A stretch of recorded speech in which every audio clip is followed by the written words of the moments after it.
The Conjuring movie one of the scariest movie ever made भन्नाले अहिलेसम्म जति पनि मुभी बनेको छ सबैभन्दा डरलाग्दो मुभीहरूमध्येको एक।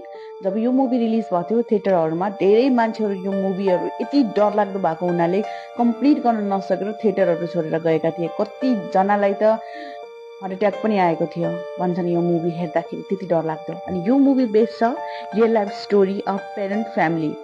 पेरेन्ट फ्यामिलीको 9 जना 1971 मा एउटा फार्म हाउसमा सर्छन् होइन। केही टाइमपछि त्यो घरमा विभिन्न तरिकाका रहस्यमय घटनाहरू घट्न थाल्छन्, जस्तै कि ढोकाहरू आफै खुल्ने बन्द हुने, अचानक चिसो हावाको सन्कोहरू, टाढाबाट कोही हाँसेको जस्तो होइन, त्यस्तो डरलाग्दो घटनाहरू त्यहाँ भइरहन थाल्छन्। केही समयपछि उनको सानो छोरीमाथि अट्याक हुन थाल्छ, लाइक उसको भित्र त्यो आत्माहरू आउन थाल्छ होइन, उसलाई घाँटी थिचेको जस्तो, हावामा उडेको जस्तो धेरै समस्याहरू हुन थाल्छ। त्यसपछि उनीहरूले एड र लरेनलाई बोलाउँछन् इन्भेस्टिगेसन गर्नको लागि। एड र लरेन भनेको बाहिरको एकदमै फेमस भूत विशेषज्ञहरू हो।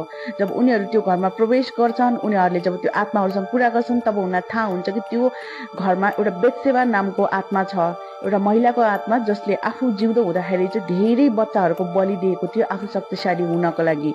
धेरै समय स्ट्रगल पछि उनीहरूले त्यो बेत्सेबाको आत्मालाई त्यहाँबाट भगाउन सफल हुन्छ। तर पनि त्यो घरमा अझै पनि त्यो केही नराम्रा आत्माहरू भएको भनेर लर्ड एरनले त्यो फ्यामिलीलाई भन्छन्। अनि केही टाइमपछि त्यो फ्यामिली त्यो घर छोडेर जान्छ।